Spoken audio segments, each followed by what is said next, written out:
How's it going, everyone? Welcome back to another video. I'm pretty much building a PC at the moment, well, repairing a PC, so I figured why not make a video at the same time, because there is quite a few things to talk about and I don't want to dilly-lally, so I just want to get cracking straight into it. So, first thing first, we have Baldur's Gate 3 developer Ratio's Grummz, because this guy just doesn't know when to quit, and he's pretty much becoming the embarrassment of the internet. Thanks to Elon Musk and his silly monetization, everyone is trying to get those hot takes in, and this time he says the difference that passion makes.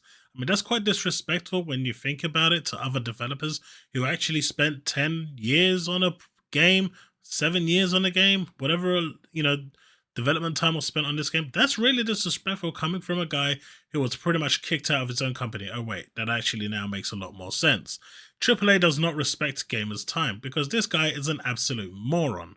And obviously he's posting here all the 10 out of 10s for Baldur's Gate. And then over on this side here, as you can see, he's posting all the crap stuff that, the low scores that it got. And he got absolutely ratioed to living hell by the actual, head of Larian Games, very AFK, Cromwell. He said, this is a really disingenuous oversimplification, man. It's not true or right. So, to suggest that the average developer at Bethesda lacks passion. I mean, that is absolutely disrespectful to the developers there, right? This Grummz is pretty much out and out attacking developers. I mean, he was a developer at one time until he got ousted because he's crap at what he does. You can respect those folks while disliking the game. And this is the thing, right? Not everyone is going to like Starfield. Starfield is one of those games where you either like it or you don't. It's that simple. It's a very slow burner.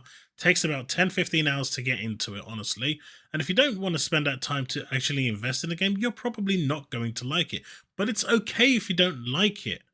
I didn't like Death Stranding, but I still think it's a good game. I didn't like Elden Ring, but I still think it's a good game. I don't like Baldur's Gate 3, not because it's a bad game. I just don't like point and click style games. It's never been something I can get into. Divinity Sin 2, again, I couldn't get into it. I will try to, give it another chance, but it's just not my genre. Dark Soul games aren't my genre. If you don't like it, you don't like it. But to turn around and say that you have no passion, come on, that's being a dick, right?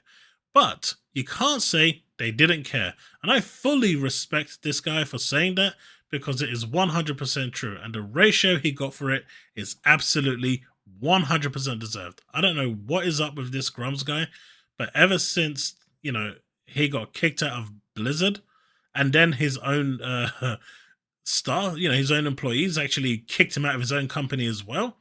This guy he's literally now just looking for pennies from Elon Musk to pay those bills. Next up, we have Darius Fears. PlayStation fan Pyro gets attacked by a PlayStation fanboy because he's enjoying Starfield. I mean, at this point in time, if you like Starfield, you are going to get hated upon. It's that simple. The reality is, journalists are unhappy that it's not released on their favorite plastic.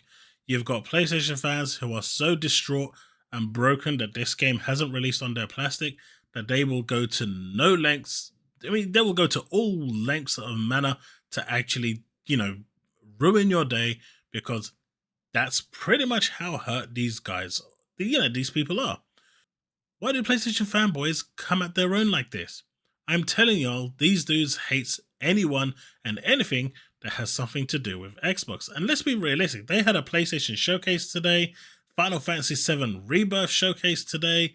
They've had so much, I think there was actually a couple of really decent stuff in that PlayStation showcase, and they are still talking about Starfield. Starfield at this point is living rent-free in their heads. But Pyro, who is who favors PlayStation predominantly and is a PlayStation fanboy, says, imagine having this reaction to a person just playing Starfield. And this is what they were DM'd. You're such a fake PlayStation fan. I mean, is there such a thing? I mean, I'm pretty sure a lot of you also play PlayStation games, right? Stop talking about Starfield. I mean, literally all PlayStation fanboys are talking about Starfield. Whether it's positive or negative. Mainly negative. If you truly love Sony, so sick of you playing both sides. Either pick one or F off, you prick. Blocked. Just because the guy is enjoying Starfield, that's the response they get. Like, these people are crazy. Like, seriously. That's mental. Like, talk about going above and beyond to be an absolute prick. But I'm really sorry that Pyro's actually experiencing this. He's not a bad guy at all. He's actually a really nice guy. But, man, imagine getting a message like that. For those of you that like Tomb Raider, obviously the first indications that came out omitted Xbox as a platform for it coming out, but Tomb Raider 1 to 3 Remastered has been announced and it is coming to Xbox. So you got Tomb Raider 1 and the Unfinished Business expansion, Tomb Raider 2, the Gold Mask expansion, and Tomb Raider 3, the Lost Artifact. These are coming to Xbox as well as PlayStation on February the 14th, 2024. And if we go to the next screen, we can see over here as well, now confirmed on all platforms. Akami basically originally listed the platforms but omitted Xbox, but it's confirmed it is coming to Xbox One. And XS as well. But I mean, I don't know about the graphics. That dog looks, I mean, it's remastered. What is wrong with that wolf? It looks like something out of Silent Hill. Those textures are beautiful, right? I mean, they're literally just, I don't know, but look at that, square blocks everywhere. Let's go. But yeah, I don't know. Will you be picking this up? It's a interesting one. I didn't see this one coming, but it's cool nonetheless that they're actually doing this, and you'll have a way to play some of the best Tomb Raiders available. Right, this one is actually really good because I actually really enjoyed this on PC, but because my friends couldn't play it on PC, never really got into it in too much depth. But it is finally, Warhammer 40,000 Darktide is out on Xbox on October the 4th. It's been a long time coming. This game is going to be an undercover killer hit medium term, even with all these game releases, in my opinion. Keep in mind, it's already been on PC for a hot minute. It's been available for a while. Therefore, it should come out pretty clean, and I know for a fact the gameplay loop is killer. There's only 3 more weeks until Warhammer 40,000 Darktide makes its way to Xbox Series XS and Xbox Game Pass on October the 4th. This also means that eventually it is going to land on GeForce Now as well, because it should, in theory, be available on Game Pass PC as well. At least that's my hope, because that would be cool, because I do love playing these games on my Steam Deck, because that is always a damn win. Right, this is actually some sad news, right? And I know some people are actually championing this, and I think you guys are just kind of sad and pathetic. There's no reason to champion something like this. We already heard about Volition actually, closing down because of, bad sales for the new Saints Row game, and it's disappointing. It's depressing. More and more companies are becoming one and done.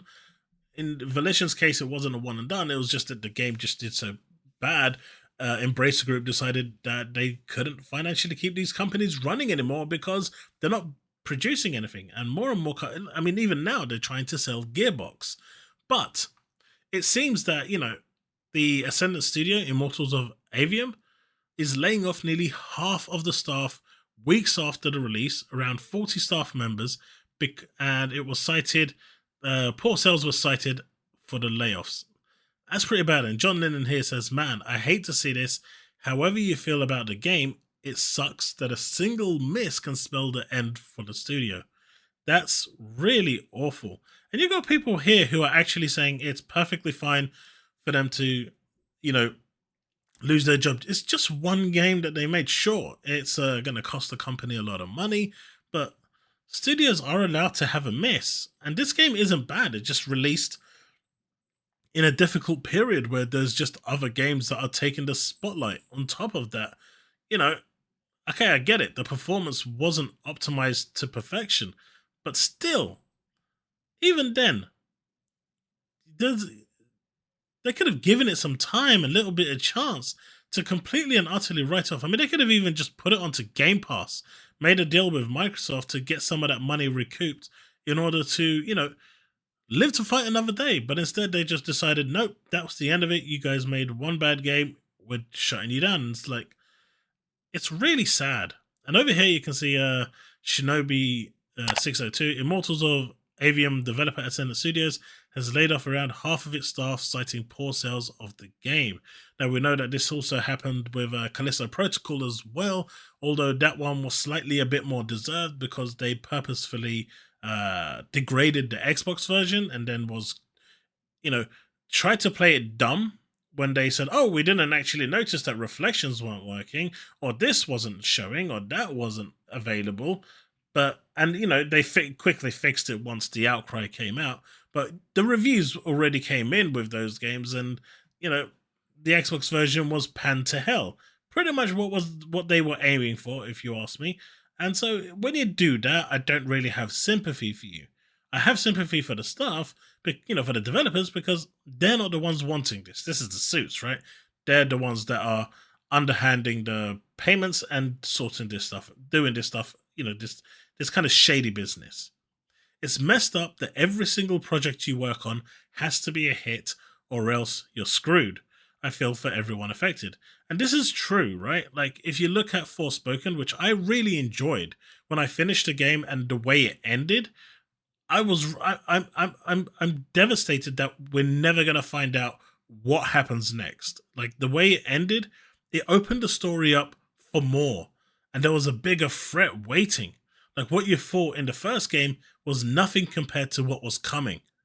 And because of the, negative reviews and the way people just bashed it on social media for no reason, everything for the most part of that game was taken out of context. I am going to be a champion, I will champion Forspoken till the end of time. I think it's a good game. If you give it a chance, you will enjoy it. But the simple fact is it a 10 out of 10 game? Absolutely not. It's about a 7.5 out of 10, but that is still a good game. To think that 7 out of 10 is a bad game in this day and age is just ludicrous. A 7 out of 10 is still a good game. You can still enjoy the game. I very much enjoyed it. Had, certain aspects had been, done better, like the leveling up your skill system, I think that could have been done in a better way, allowing you to have more things. And, the final skill tree that you unlock way too late. Way too late. And it's the best skill tree in the game.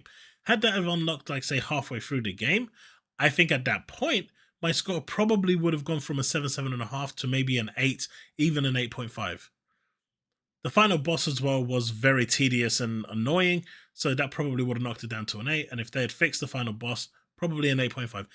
It's a really good game. And all of these screenshots you saw were just completely taking it out of context. If you actually played the game from the beginning and got to that point in the game, you would actually fully understand why she's reacting the way she's reacting. You would have seen the hardships she actually endured as she was in the real world before she got ported over to the fantasy world.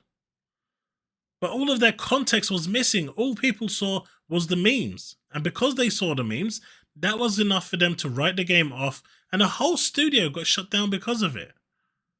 So the next time people turn around and say, oh, we care for developers and all this and all that, but you're completely happy for them to shut down, think about it, because your actions do matter. Now, I'm not telling you to go buy a bad game, but at the same time, you should be, wise enough to see when content creators and the media are doing it for clicks. We're seeing it right now with Starfield. They're all doing it. I mean, GameSpot is going, hey, look at me, I gave it a 7 too. They post 9 times a day the same thing. So, it's obvious when it's happening. And seeing these studios who put, so much work into these games, and I've heard the game isn't bad at all. It's actually a pretty decent game.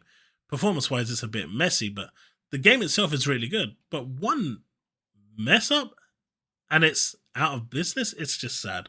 I think, things need to change in that regard, because it's it's becoming a cutthroat business, and eventually all these companies that you're seeing that could potentially produce something special, they're not going to exist anymore.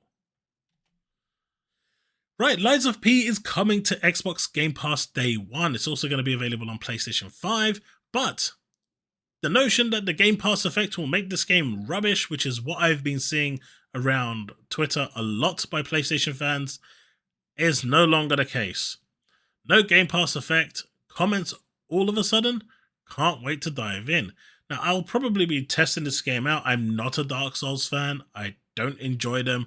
But earlier today when I was streaming the PlayStation showcase, and if you want me to make a video on that or just post the actual stream itself, because I pretty much just streamed that and turned off, let me know in the comment section below. Or if you just want me to give my overall opinion on it, again, let me know in the comment section below. I can do that.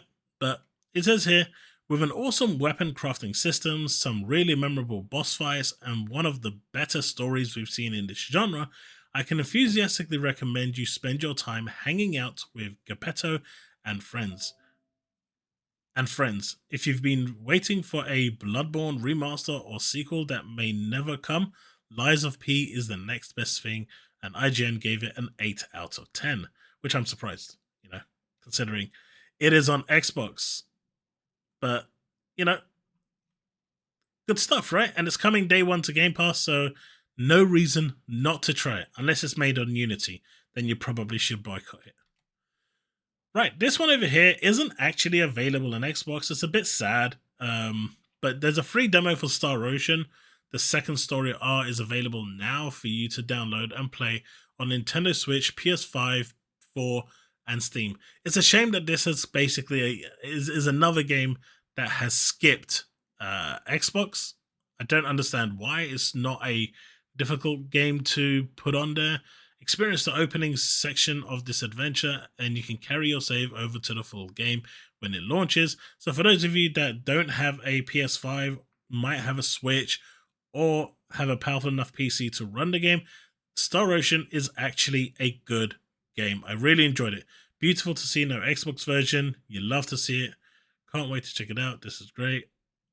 And it's disappointing that this isn't on Xbox. I really would have liked it because I've played this, I think, twice now on 2 different versions, and I think the game is absolutely awesome.